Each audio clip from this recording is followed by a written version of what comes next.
Bonjour les investisseurs, j'espère que vous allez bien. Aujourd'hui, une vidéo où on va parler d'impôts, mais d'un impôt un petit peu différent, puisqu'on va parler de taxes d'habitation, de taxes foncières, qui paye quoi, il y a les ordures ménagères, comment on répartit un petit peu tout ça, les charges. Moi je suis perdu, mon locataire m'a dit que c'était la taxe d'habitation, ça revenait au propriétaire. C'est vrai ou c'est pas vrai?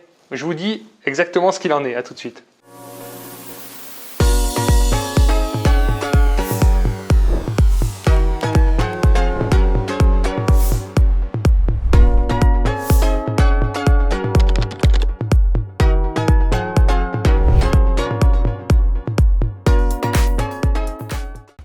Bonjour à tous, bienvenue dans cette nouvelle vidéo. Je suis très heureux de vous accueillir.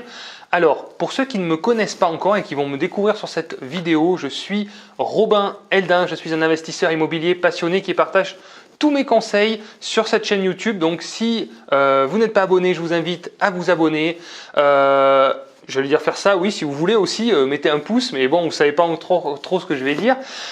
Merci à tous pour vos messages, merci pour vos encouragements, c'est très sympa à vous. Tous ceux qui n'ont pas encore téléchargé la checklist en bas de la vidéo, dans la description, en fait, vous avez une checklist que je vous ai préparée. Franchement, j'ai beaucoup de bons retours. Donc, je pense que c'est quelque chose qui peut vraiment vous aider. C'est un business plan, en fait, pour pouvoir justement calculer vos investissements. Est-ce que c'est rentable? Est-ce que c'est pas rentable? Le cash flow, c'est très simple, très efficace. Vous avez aussi mon dossier bancaire, vous avez des arguments de négociation et vous avez une checklist pour visiter, pour ne rien oublier, faire attention à tout quand vous visitez les biens. Donc voilà, vous pouvez la télécharger, c'est totalement gratuit. Maintenant, on va parler du sujet, donc taxe d'habitation, taxe foncière, qui doit payer quoi? Alors pourquoi j'ai voulu vous faire cette vidéo? C'est parce que j'ai reçu dernièrement un avis de taxe d'habitation. Pourquoi? Là, c'est ma faute, c'est totalement ma faute. Pourquoi? Parce que je n'ai pas déclaré mes locataires en fait au bon moment. Donc la taxe d'habitation, on fait un résumé.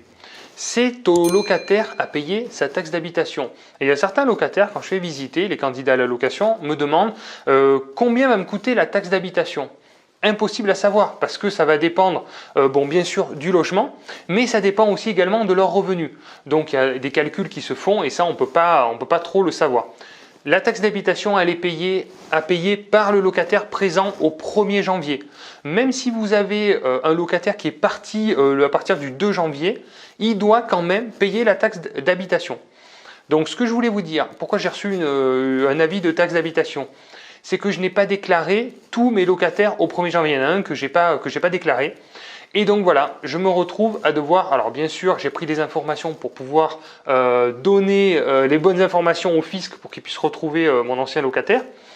Donc je vous invite tous les ans au 1er janvier à envoyer un courrier aux impôts avec la liste de vos locataires présents dans vos logements au 1er janvier. C'est très important, sinon vous risquez de recevoir, comme moi j'ai eu, un avis à payer. Et quand vous faites votre état des lieux de sortie, n'oubliez surtout pas de demander l'adresse du logement de votre locataire sortant. Ça va vous aider, et justement, heureusement que j'avais ça parce que ça m'a aidé à réorienter les impôts pour qu'ils puissent aller demander, toc toc toc, la taxe d'habitation s'il vous plaît. Voilà, et ça va m'éviter évidemment de la payer. Donc voilà, petite info pour la taxe d'habitation, assez subtile mais assez importante. Moi j'ai un tableau, tout simplement Excel, et puis je répertorie tous mes locataires présents au 1er janvier, je l'imprime tous les ans et j'envoie ça aux impôts, voilà, et ils sont contents et moi je suis tranquille. Ensuite, on va parler de taxe foncière. La taxe foncière évidemment, c'est au propriétaire à la payer. Alors, dans la taxe foncière va se décomposer aussi une partie ordures ménagères. Voilà. Donc, quand vous regardez votre avis sur la page arrière, vous avez une partie ordures ménagères que vous pouvez et que vous devez répercuter à la charge du locataire. Donc ça, c'est les charges que vous provisionnez en plus du loyer. Et tous les ans, vous faites une régulation de charges. Alors souvent, il y a les ordures ménagères, il y a l'électricité des communs. Si vous faites passer une entreprise de ménage, il peut y avoir l'entreprise de ménage, l'ascenseur, s'il y a une charge d'ascenseur, et éventuellement l'eau, voilà, s'il y a des compteurs divisionnaires. Donc ça rentre dans les charges. Ce qui se passe pour certains d'entre vous, parce que je sais que certains d'entre vous ont des immeubles, voilà, ils suivent les conseils, ils ont bien raison. Et donc dans les immeubles, si vous voulez, vous avez plusieurs locataires. Et qu'est-ce qui se passe? Les communes encouragent à faire le tri, le ramassage des ordures ménagères pour inciter à la consommation. Et donc il y en a qui doivent payer moins, d'autres payer plus. Mais vous n'avez pas le détail sur votre taxe foncière.